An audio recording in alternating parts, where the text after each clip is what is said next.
Don't be pushing buttons.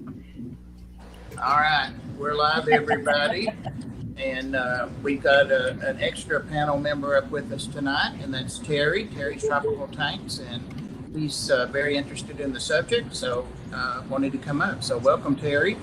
And we've got Mike to his left. Welcome back. Mike's been sick, been in the hospital, and he's coming along nicely now. So he may have to get up and pee, but other than that, Hopefully he does. Unless Pam, you see that little satisfied smile on their face, you know. So. yeah. Pam is still kicking star. What do you do? Pull her fingernails out or something as we're streaming? She hears people talking, doesn't she? Actually, I think she might have hooked a toenail, and now she's like very sorry for her. Baby. Poor baby. You are so mean to her. I know. I didn't do it. She didn't start. I think because she kind of holds one foot up, and I think that's what she may have done was hold the nail a little bit. And then there's the Dee Dee between Pam and I. Yeah, thank you, Dee Dee. Here's me, and then there's Susie right below us, and Susie's been off a couple of days too with some issues, so glad she's feeling well enough to be back. We missed her, that's for sure. So welcome back, Susie. Thank you. All right, so I'm not going to go through the chat if that's all right with everybody. I know people like that, but that would be 30 minutes. You know how slow I am. Let's just I skip just that if wanted to that's okay. say Yeah, hello welcome. to Hamden Zelani. I hadn't seen before. Me either. So welcome. Who was it? Oh, Hamden. I haven't either. And Lucky Stone just say hi, y'all. That's a hi, y'all. Howdy, y'all. Hey, y'all. Y'all come Or if back? Skipper was here, it'd be hi, Ewans. Yuns. Yeah. We used to say that when we were kids, and some like we got sophisticated and started saying y'all. I got to learn all that. You guys do realize in less than 10 years, I'm moving to either Kentucky or Tennessee. All right. I'm so jealous. Really? So I have to learn. I have to learn all these little nuances. Oh, you'll learn it. Just the first time you go to Cracker Barrel or somewhere, they'll get you schooled real fast. Oh, the hell you'll learn it, that's for sure. Yeah. You want to eat? You want to eat, you'll learn it. Like it or not, man. You go to a restaurant with acting up. Yeah, you'll find out. All right. Our topic is, I'm just going to introduce the topic, and we don't have any format or algorithm or anything to go into it, but our topic is why do my fish get sick, and what can I do to minimize the chances or the odds they'll get sick.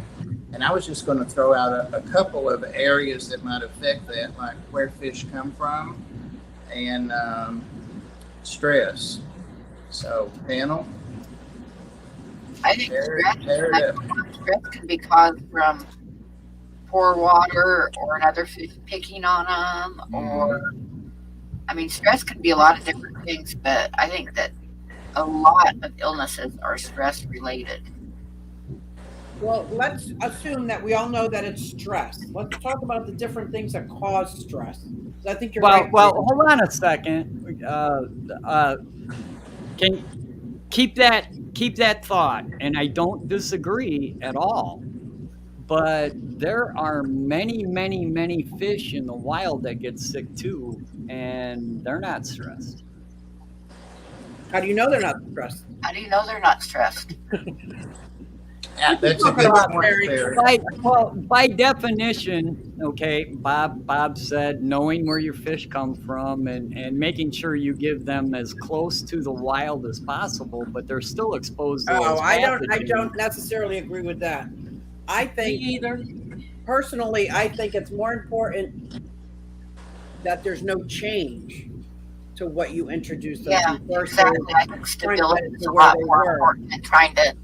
With most fish, some fish you have to, you know, if you're going to keep them, you have to keep a low pH and that kind of stuff. What? Especially if it's like first generation, like caught from the Right, wild, and you're helping the BAP program, or you're helping and you're starting to breed them. Yeah, but if you've had a fish that's been in the hobby a while, what their situation was like in the wild is very different. I think it's more important that my pH is at 6.8. Here's what the temperature is going to be. This is and I don't change that, as opposed to I got to constantly get that 7.4 pH. Yeah. And I think the Stability. least amount of change, the better. Stability. What is wrong? Oh my goodness. That's just for one of the small areas that I wanted to think take notes and I broke my pencil. The other one is that falls under the same thing as water changes can stress out my fish, because my water out of the tap is so different depending on if it's rained out and they added extra chemicals, they've done a flushing. Like there's times I turn on and I can smell chlorine. Like I just like, whoa, it's almost like poolside. Yeah. So the least amount of huge water changes I do for my fish, because of where I live, I find it less stressful. Believe it or not, there was people are saying we got to do more water changes and this and that, and that's fine if you have good water. I don't, or your fish are used to good water. My fish aren't used to good water. I was going to say probably the biggest thing that causes fish to get sick is not doing your maintenance like you should be. Water parameters. Well, you Well, I have have to found- find maintenance. Like some of my tanks are set up not do water changes, not do cleaning, not do gravel vac, nothing, because they're balanced. Whereas the other ones I've only had set up maybe a year and a half, those are very different. They're dependent on the water changes, the topping off, and making sure I clean out the filter. The other three I was talking about, they don't even have filters anymore. Like I don't even have filters running on those tanks, because I did that deep bed. So I think that's part of it. Absolutely. Scotty, she usually just does that a couple of times, and she's done it 10 times is unusual. So hopefully she's stopped now, but if you got to go, we're sorry. Thank you for coming by. No, I think because he wears the headset, so he's got that right in his ear. Yeah, that's what Yeah, I it did. is kind of high pitched. I've got one in too. So. We may have to mute her if she doesn't stop. But you know, I make those kind of noises all the time myself. I missed what he said. Why he thought fish got sick. Mike, I said my thought on the biggest issue that why fish get sick is not doing your fish maintenance. Okay, The way you that should. ties into kind of what he was saying with stability. And I'm not really a proponent. Just fill your tank up with as many plants as you can, and it's good. I don't agree with that. Would you say water quality? Absolutely. Yeah, Okay, I'm writing that down as water quality. I'd say water quality. Whether the water quality, like the water quality in my tank, is better on most days than the water quality coming out of my tap. Wow. So not necessarily saying water quality as far as doing water changes, but I got to test the water coming out of my tap to see what's in there. Sometimes it comes out with a TDS of 600. Sure. I'm like, I was having that Right. issue before Put it too, in my Susan. tap water.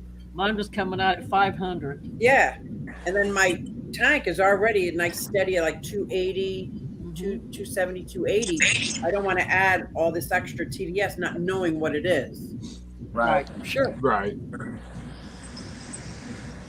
Well, to rectify that, I went with the RODI system Oh, nice. because I couldn't, do anything about it. It was 8.4, 22 degrees as high as the test strip will go, test kit. Yeah. And there was just nothing I could do. So by getting the RODI, I've been able to make a change that way, Oh, I like that. which it's helped me a lot. I think LR It's not the answer for everybody. Pardon? Did Edie, did you have a like a one word kind of thing on why fish get sick? I don't know, but I just thought we'd explore it from different venues. I've thought of several other things related to what we're talking about. But I was gonna put it all together, and so far we've got stress, stability, and water quality. one of the I'm going to stressors that say where they might come from, the quality of where they're coming from. right. That kind of sets them up. That kind of sets them up sometimes if they're in crowded conditions or Yeah. disease Would conditions. would that constitute maintaining a biotope, something close to nature? Yeah, for No. sure. Not for Not a- me, but like say a farm, if they're not real good on keeping their quality up, and then they send out fish everywhere, or not even, or maybe just somebody who breeds fish. Right. If their tanks aren't healthy, now they send them to the fish store, Yep. and you buy them already like they were stressed before they left home. Now they've taken a ride. Now they're in a new tank and whole new environment because they can't go around adjusting everything for everything. They just Right. basically do whatever. And then you bring them home, and now you're like, oh, what can I do for them? And so now you try to do what you think is best for them. So that's like knowing your source. Where do your fish Yep. come from? And Yeah. quarantining your fish to make sure the new fish aren't going to infect your current batch of fish.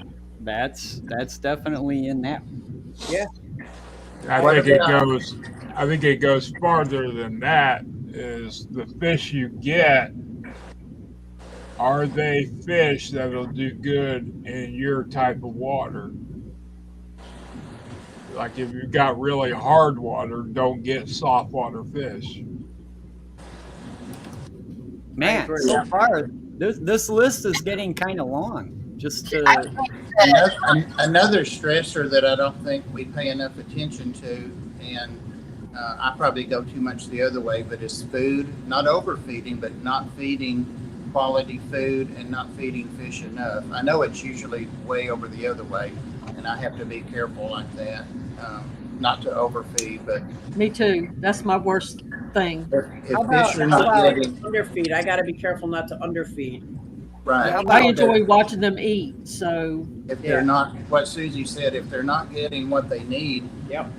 to grow and maintain and, that kind of stuff. And let me give you an example, even though it's an amphibian, not a fish, my axolotls. A lot of people think they can just eat worms because they're happy eating worms all the time and they'll be fine. But worms only give them this much of the nutrition that they need.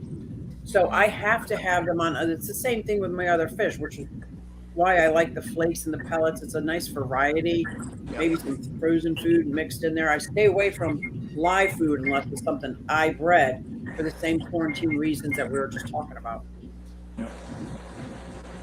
so under food quality, we can also make sure we put in appropriate foods to the animals we're trying to feed. True. Because you can't, if you take a guppy and a molly, they belong to the same family of fish, but if you feed mollies just nothing but a protein diet, they're going to fall apart. Yeah. Yeah, and that's They're exactly, vegetarians. So that's what Chewy's saying there in the stream too, kind of making a point about animal protein. appropriate food and food quality. Mm-hmm. Very interesting. Yeah. now I feed. I've got probably like 12 different kinds of food that I use. That a girl And did it. I don't try to feed like every type every night and every fish every night. What I do, I might do krill flakes and algae wafers. Then the next night I might do the pellets and something else. And so maybe one fish in there don't like what I'm doing, but everybody else did. And the next night that might be their forte, and the others, of course, rainbow fish they eat everything I throw in there. Right. But that's what I do. I just kind of rotate whatever I'm feeding. Right. Same thing. And another stressor that doesn't get talked about a lot, maybe because of our ages and whatnot, but small kids or tanks down by the feet area, something that's constantly at the fish tank can really stress out certain fish that are aware of what's on the other side of the tank. Yeah. Oh, that's especially true in cichlids. For those of us that do keep cichlids, and especially the larger cichlids, they know what's outside their tank. Yeah. So if you have a toddler that's constantly going up, doing stuff like that, and trying to catch them and stuff, that's very stressful for them because they only have a small box. No matter how big their tank is, they can't really get away. That does go. Right. That does go back up to what Bob said originally was stress. Right. Now, so stress, I think, is just a symptom. I think if you look at why are they stressed, you're going to find the answers that you're looking for. Because Right. we can account almost anything to stress. Believe me, man, I don't mean to take over this chat, but once I saw you're the title, I was like, oh, I gotta get in on this. You're fine. So Terry. I want to revisit all of these because we kind of went over them really, really quick. Mm-hmm. What about? Can I add something else? What about? Absolutely. What about stress from other fish? Oh my gosh! Oh, yeah. sure. Yeah. Absolutely. Mhm. And we're going to get to that with stress. In fact, just let me add one more thing, and then we'll go back to stress. Okay. Exposure to pathogens. That's my biggest. If an animal's not exposed to it, it's not going to get sick to it. So, okay. So I've got a list here, and the very first one was where Bob went, and I think almost everybody except Pam, who's been really quiet, everybody added something to stress. So how do we keep our fish stress free? It's almost impossible, isn't it? It depends on why. If you can list all the reasons why they're getting stressed, I think you can eliminate 90% of it. Exactly. It's a catch-all. Saying stress is a catch-all. That's what I was saying. Like it's a generic, useless. If you can list everything that stresses your fish.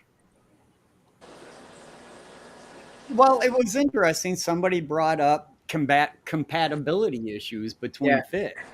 And that can be something that varies so much that it can be individual fish.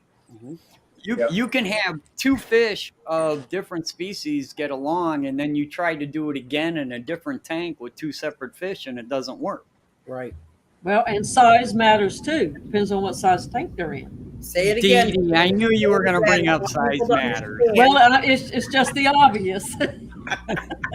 I knew she was going to say that. Say it ain't so. Say it ain't so. Fish that are the same. Like I had trouble when I was raising angelfish with them, like picking one fish out of the tank that everybody's going to pick on, and that fish would like hide until it died. Yep. Now, Pam brought up a very interesting thing that I just listened to. Are you guys familiar with Melvin's Reef? He's got a big, huge reef tank, and he was talking about a tang. He brought in a very specific tang into his reef tank, and he thought that fish was giving off pheromones because it was so stressed that it made the other tangs attack it. Where if it would have been a stress-free fish, it wouldn't have happened. Yep. My puffer will do the same thing. If he puffs out, he can let out this toxin that can damage the whole tank. So I make sure he doesn't get puffed out. He doesn't get stressed out in that way if it's under my control. Now, there is a thing, and I've seen it in freshwater, especially in African cichlids and Central and South America, well, in cichlids, where a fish that's not doing well all of a sudden just starts getting picked on by everybody. Yeah, because they know. I do not know if it's a pheromone like what he's saying, but I'm saying that the other fish do pick that up. Yeah. Birds do the same thing. If there's a sick bird in the flock, they'll attack it until it's gone. So that's a case where you need to, isolate, get that fish somewhere else, get it isolated, get it healthy so it can return. Yep. And it's also, even if you have the same species and the same size with different sexes, maybe the male is hounding the female way too much. So now that female will become stressed, even though they're quite compatible. Right. Then once the breeding happens, personalities change, man. We can't stress like with guppies. So basically, we can't mitigate every stressor a fish is going to have. I mean, this hobby in and of itself, putting fish that were in the wild into a glass box is stressful enough. So there's absolutely no way we can get rid of every stress. But some of it you can't control, because like I remember watching my in-lures, and I had a male that was like totally harassing this female wanting to breed, and he was following her around and stuff, and she turned around while I was watching. She turned around and pinned him up against a rock and beat the shit out of him. Good for her. He ended up laying on top of the filter for about 4 days recovering. He did recover, but she hurt him. She said, "I told you no." Yep. No means so. Yeah. under. So since we can't get rid of every possible stress issue because there are so many, what are some of the things you guys do to mitigate those circumstances? If you do have a fish that's stressed, what do you do to counteract it? It depends on the why water. It depends on why they're stressed. I think it's so critical to find out why are they being stressed. So Correct. they can mitigate 80, 90%. I don't think that's I mean, you can guess, but then it's just the same as do a water change, do this, do that, do that. Okay, Q, you are correct. If you can mitigate the stress before, if you can mitigate the stress before the fish gets sick, then that's preventative, and that's what we're all striving for. But once the fish does get sick, now you're in a case where now you have to treat, right? Because the fish is sick or change. And what is it actually sick with? Is it a parasite? Is it? Oh my God! I just isn't it just wear down your stress curve a little bit? A lot of times fresh water with a little bit of salt in it and turn down the temperature or turn up the temperature does wonders. You don't necessarily have to treat the fish. Sometimes you just have to change things up a bit. There is a lot of truth to that, especially in African cichlids. Just changing the landscape confuses all the fish. No one is dominant. And they got to find their new territories. They're too busy doing that. You brought up the use of salt or altering the tank's parameters. What do you think about that, guys? What do you think about the uses of salt in as a medication? I would say before medication, because medication is the last resort for me. I will always. I have a routine in as many tanks and fish as I have. I kind of know each tank well enough to know how often I need to change the water, how much.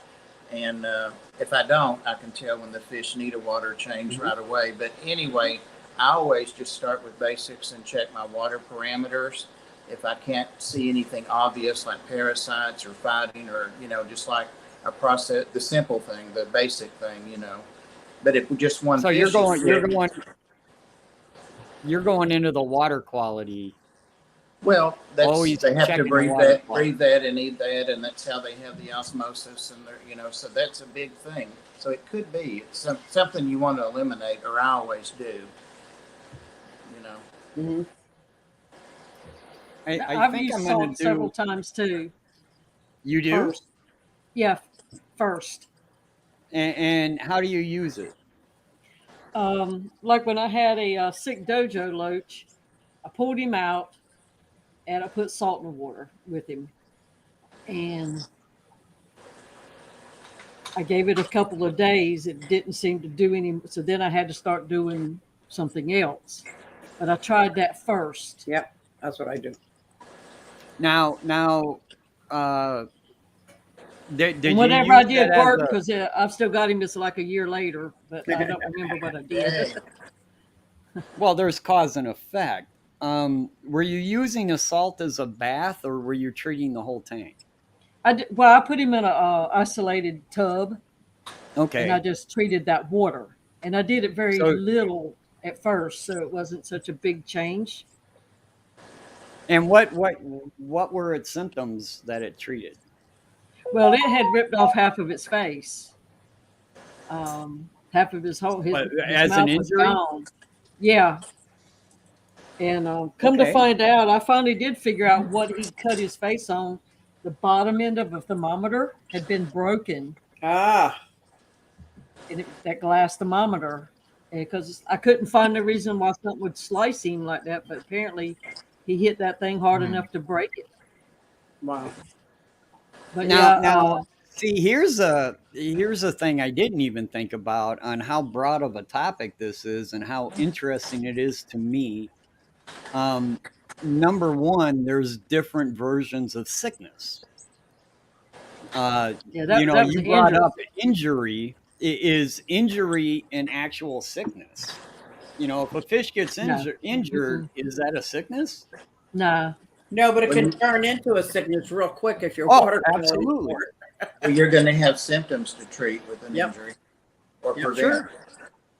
Yeah, you got to get him out of all that extra bacteria and all Yep. that too. Man, More water I'm taking changes. notes. Maybe I should shut up and let you guys talk. I'm taking notes because I would like to expand on this a lot further. I think, Bob, you hit one of my trigger points. Uh-oh.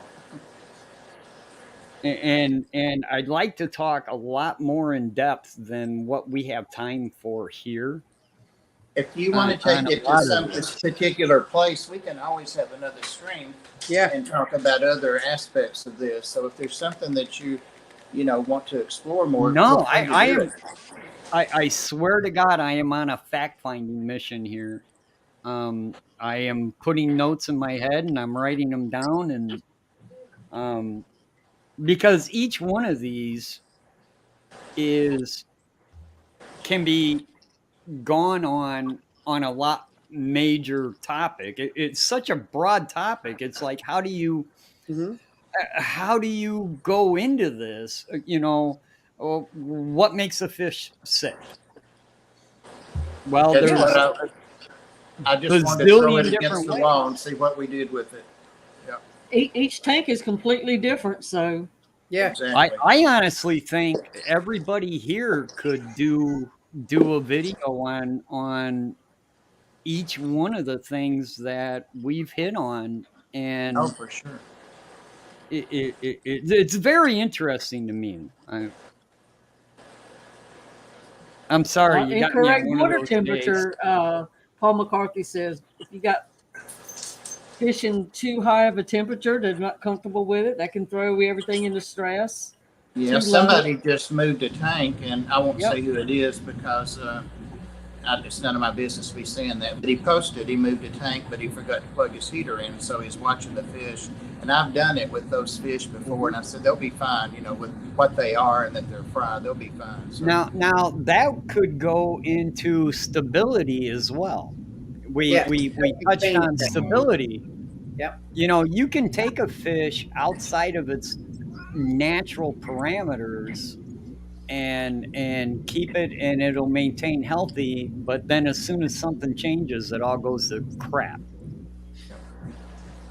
Yeah. One thing that hasn't been mentioned that can stress some fish is light. Yes. Too much light.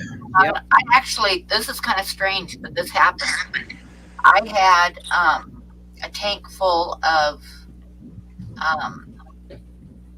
the Kubota rasboras, Mm-hmm. and when I turned the lights off at night, they would panic and start slamming into the glass towards the nearest light every time. So what I did is I got a different light that had a night light on it, the blue night light, and I would turn the blue light on at night, and then they quit doing it.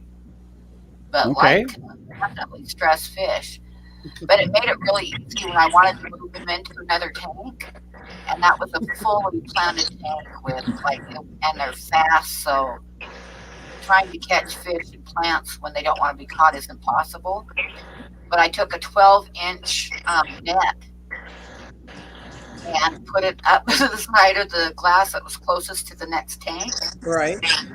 And I left the light on that tank, and I turned their light off, and they all rushed for the glass, and I scooped them all up at once in that net. Wow.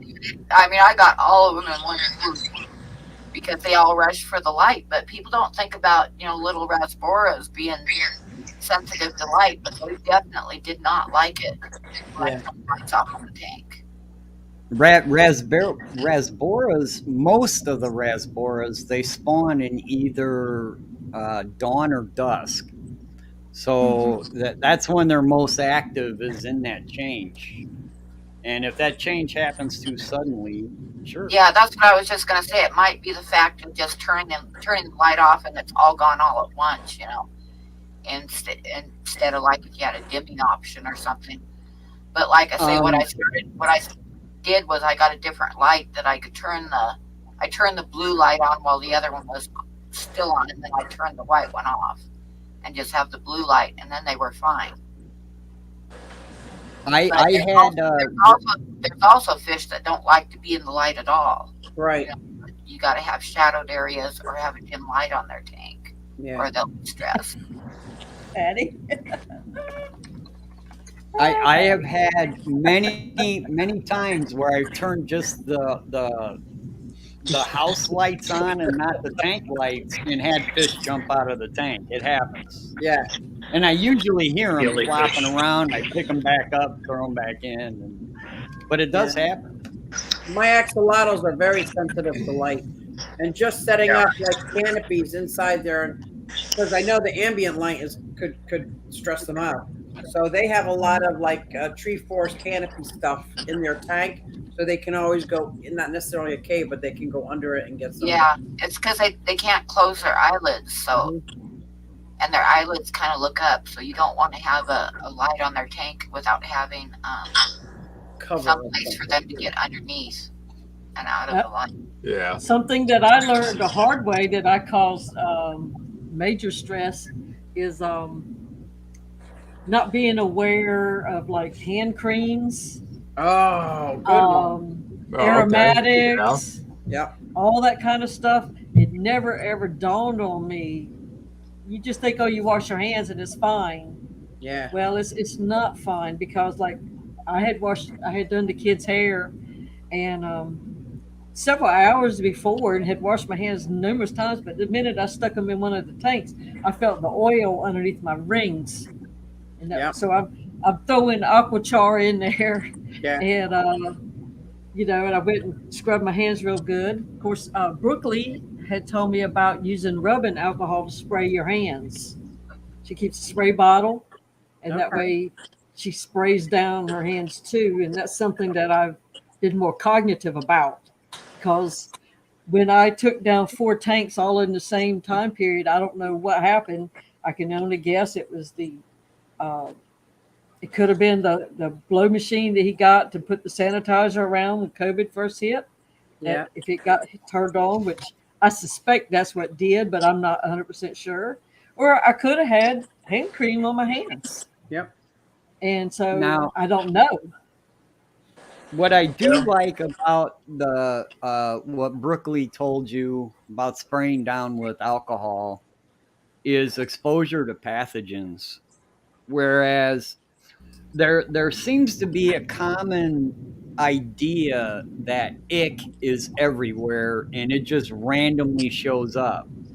But if you look at the life cycle of the animal, the parasite itself, you know that's not true.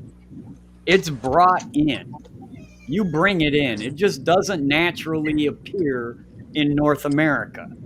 It's not that kind of parasite. So you by another one is Calamaris that's easily transferred from tank to tank to tank. I have to admit, I have this many tanks. I am very lax at doing that. But when you have multiple tanks, you expose yourself to spreading pathogens that you don't mean to spread. And if your fish are healthy, which wild fish are exposed to pathogens all the time. Some of them get them and they live their entire lives with a parasite in their gut, but they still live a life. Whereas once we add the stress and everything else we're talking about, that pathogen becomes a lot more deadly. And the exposure to pathogens when you're going from tank to tank to tank, sanitation is paramount, but how many of us actually do it? Because I know I don't. But I should. Well, Chewy is saying that actually ick is in some waterways, and there's a waterway in Massachusetts that has the parasite. It was reported by the state's fish and game people as having ick in the waterway. I also, I have heard more than once about you can have like a tank that you have not added any fish into, and they get stressed and they'll get ick. They'll get ick from yeah, stress. but the fish probably the fish had it to begin with. If you have a sterile glass box, it's not going to have ick in it. I don't know if I agree to that. I would tend to agree more with it's in the waterways somewhere. I disagree. And the stressed coat tend to get worn down so badly they can develop the ick. But you're right. I don't know enough about it, but I know enough to say it's one of those things that a lot of experts argue about that, but a lot of experts, or who I consider experts, like Corey, will say that fish that are not exposed to any new fish at all can get ick from stress. That's because they already have the parasite with them. And the reason that we don't see that and know that is the number one place, the first place that every fish gets ick is in its gills, because there's no slime coat. So they carry them in their gills, and that's why they're always in the tank. Now, if they get stressed, then they start multiplying, and they're right there ready to go. But the number one place they have them is in their gills. So ick is kind of like people's shingles. They say we all have the potential to get shingles if they manifest. Shingles is an internal neurological issue. It's a nerve ending issue, kind of thing, and it's caused by the herpes virus. But that's not a parasite. That's a virus. Not a parasite. Right. But I mean, it says potential. It ain't like you go around and you catch shingles. A parasite is an comes animal. from within you. A parasite is an animal that has a host. Without a host, the population cannot survive. But apparently you're saying that it can survive in a fish for years and never show itself. And we don't see it because it's in the gills, and we've forgotten that. See, we knew that back when I was a kid. We talked about that. Remember, it could have ick in the gills. That's why you always quarantine. Always, always, always. So when people actually medicate for ick right from the get-go, even though there's no signs of it, then you're saying that's absolutely the best way to go. Yeah. And some people say, no, if I don't see ick, I don't treat. Well, you can't see inside their gills. Yeah, but you're not seeing the actual parasite. The little white dots on the fish are not the parasite. Those are the cysts of all the new babies they're making. Right. That's not the actual parasite. Right.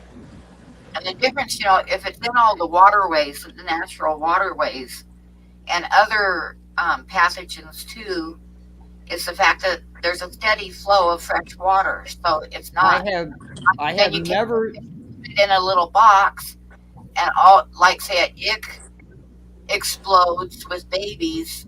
All the fish are trapped in a fairly small area, and therefore they can the babies, have their choices. As opposed to it being washed Whereas away. opposed, like if they're in a river and there's ick in the river, the chances or other pathogens, worms or whatever, just the natural flow of constant water moving is going to keep a lot of the parasites from getting all.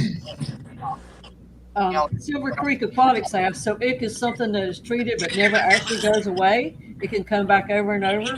What about No. that? If you treat those new fish, you saying they'll never get it? No, I think that if a fish is healthy and not stressed, it won't come back. But if you stress the fish, then that leaves an opening for the ick to attack. Yeah, but if you were to treat it when you first got it, say you had one fish in a tank, you brought it home from storage, you went ahead and treated it for ick, even though you didn't see any signs, and then could that fish come back with ick later? No, I don't know. as long as you killed it when you treated it. Hey, Sugar. Hey, I'm like, how did Terry get around this? He got on a blue shirt. I'm like, Susie's keeping Terry in her basement. I guess. And I just wanted to make a comment on Sam's comment that I'm a little take exception to and a little offended by, based on the panel of this, on the makeup of this panel, is he couldn't believe that anybody would forget to plug a heater back in. It does happen. It happens all the Yeah, time. I was actually gonna say something like that too. Trust me, I've forgotten a lot dumber things than that. Yeah, right, exactly. I thought he was just poking me in the ribs about it since I said I'd forgotten done it too. Yeah. I don't think he was really serious. I didn't think he was serious. I was a little offended by it. So he was just making No, fun I of Tommy. 100% agree. Everybody here on this panel will say we've done some pretty stupid shit to our fish. And they're doing that. Yeah. Oh yeah. My The first one thing I'm most guilty of is forgetting to turn the power heads off when I do we've done some pretty stupid shit to ourselves. Yep. Right. Yeah. Sure.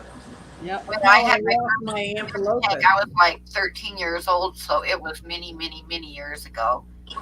And people didn't know as much as they do now. And the thing was to clean the tank all the time. So once a week, I would totally clean the tank, like clean all the glass, clean all the decorations, clean everything. Scrub the hell out of it. Yeah. Yeah. And one time I was busy cleaning the tank. I drained the waterway down and was busy scrubbing everything. And I heard this crackling noise. And I looked down at my head and unplugged the heater, and it was laying on the hardwood floor. Done that. So then, to make matters even worse, I panicked and stuck it back in the water, which it promptly shattered. Yeah. Yep. So yeah, people can do a lot of stuff.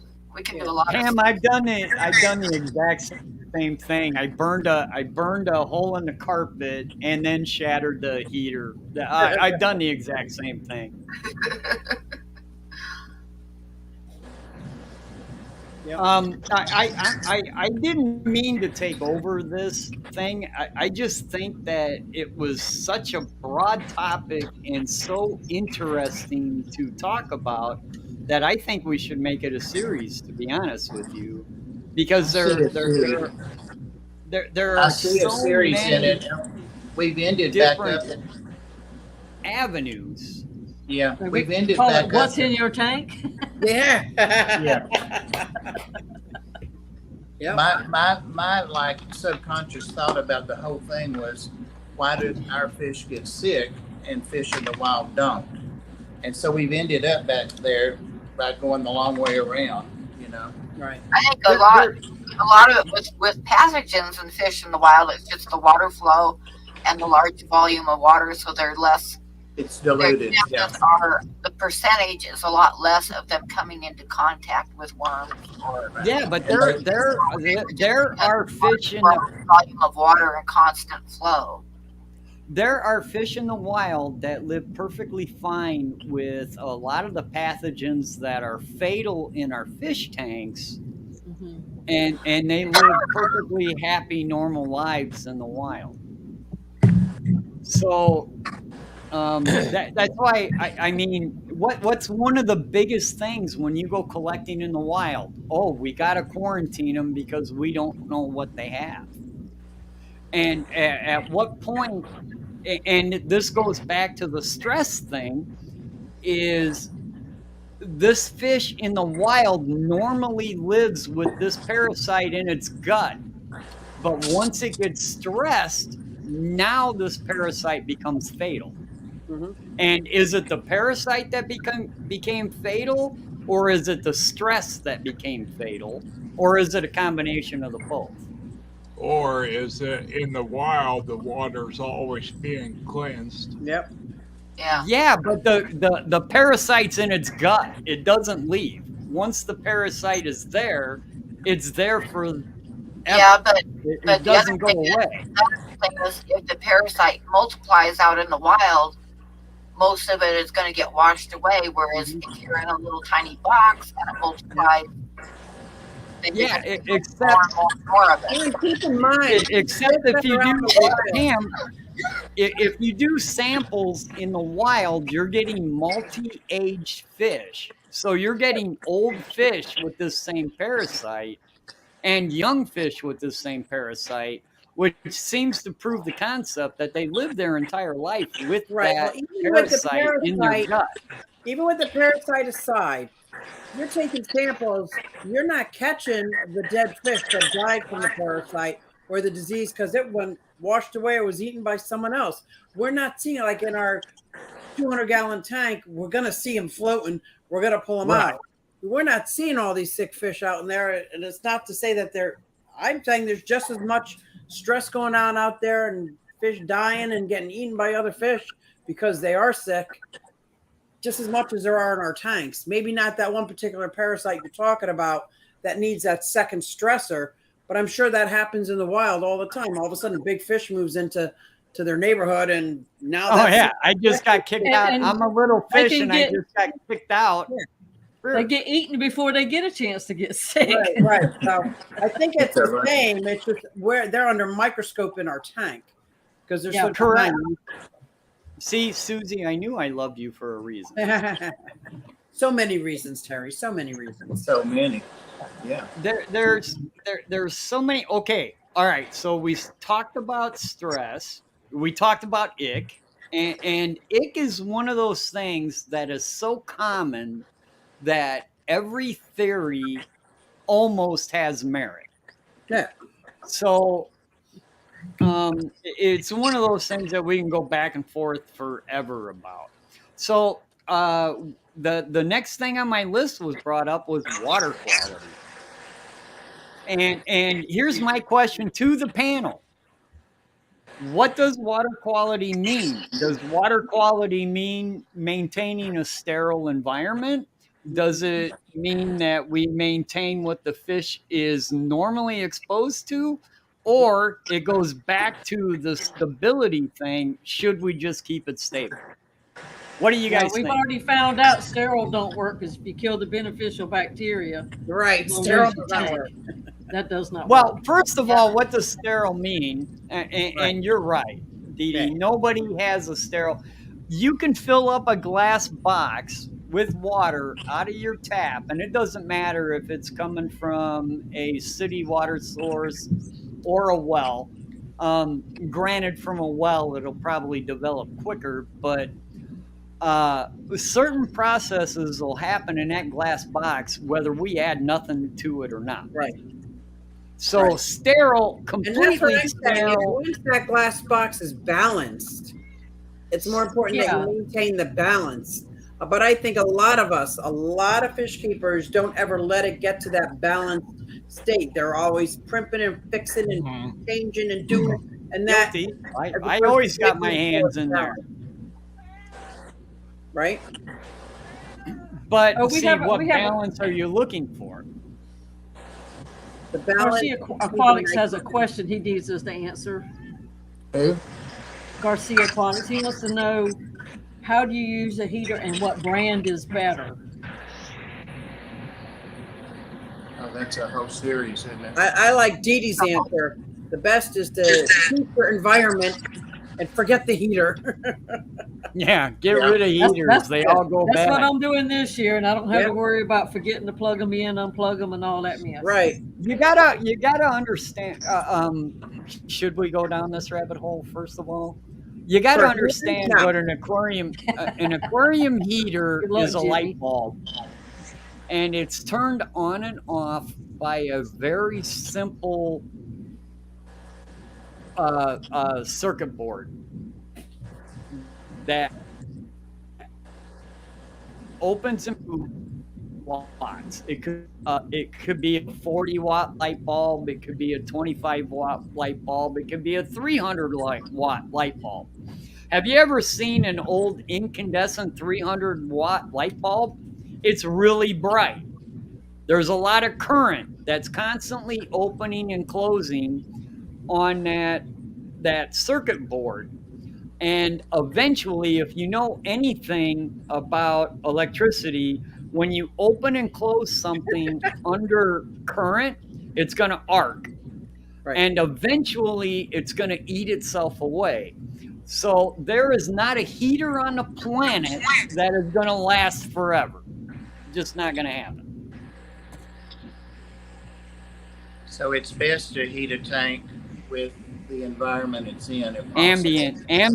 Ambient temperature is the safest way to go. I'm telling you, I never worry about my axolotls because there's no heater and they're at the right temperature because I keep the room at the right temperature. I wish I could do that with all my fish tanks like Dee Dee's doing. I would love that.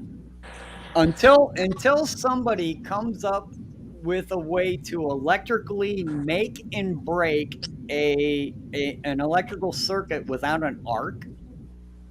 Once they can do that,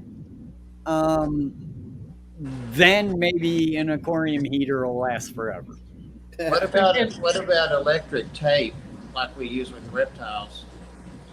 Well, still the controller. It's the controller. It's not the heating element. It's the controller.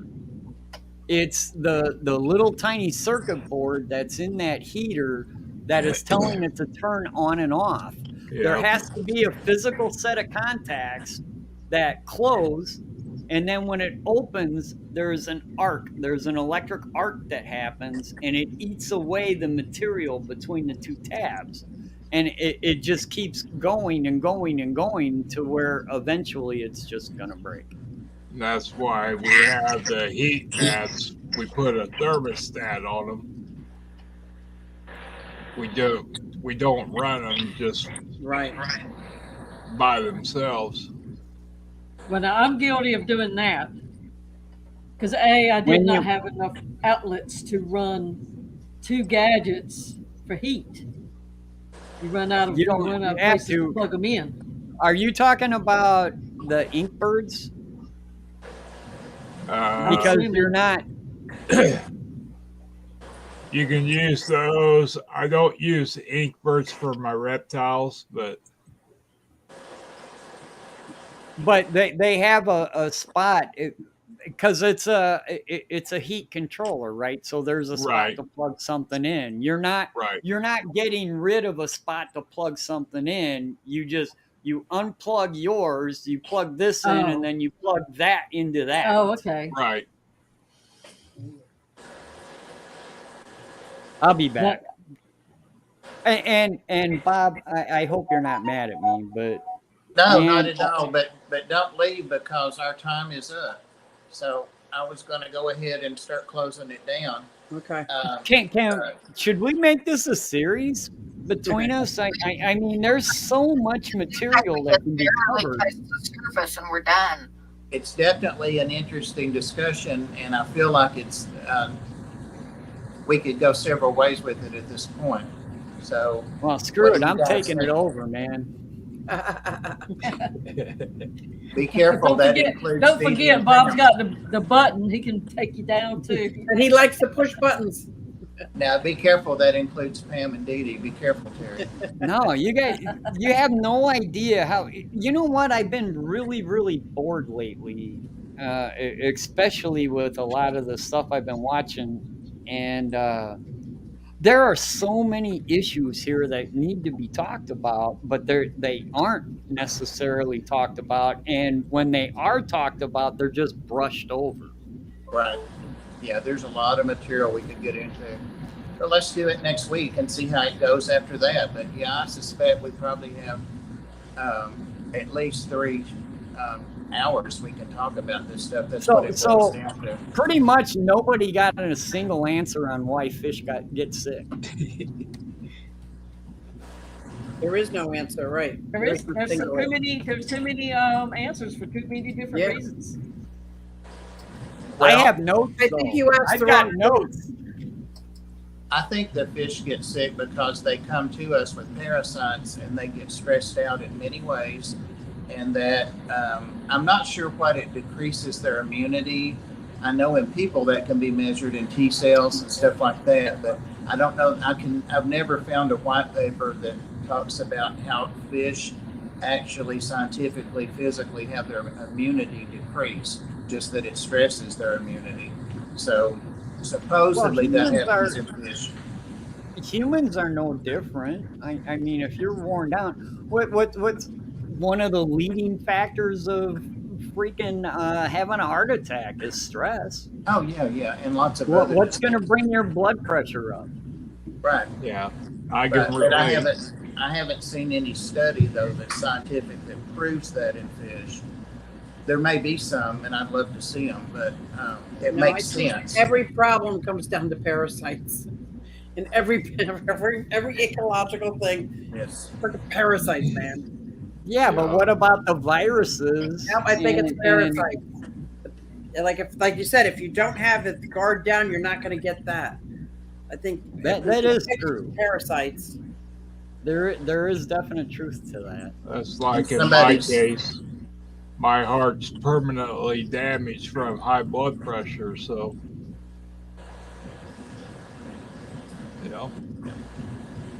takes a toll on you. That's right. Yep. If you don't get your water change done. Yep. Yep. Yeah, but those are internal things with you. They're not external things, parasites and stress. Like comparing that to a fish. But yeah, I get what you're saying, Mike. Yeah. And somebody said the word viruses. There's a whole series in that alone because we never talk about viruses. Yeah. And there's so many viruses in our fish tanks. So. Well, that's why I said exposure to pathogens. Yeah. Yeah. Well, this was a very interesting topic. It was. So we'll go ahead and stop here because I think Danica just went live, or we'll be just going live. So we'll He's get live.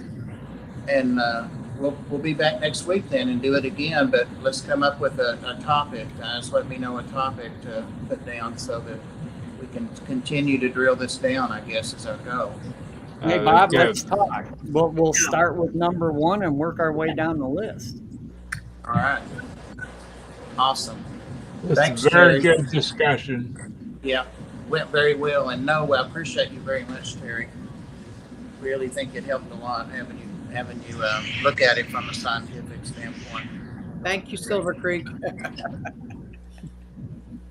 right. Now, I'm fairly certain everybody else is like going, get that guy out of here.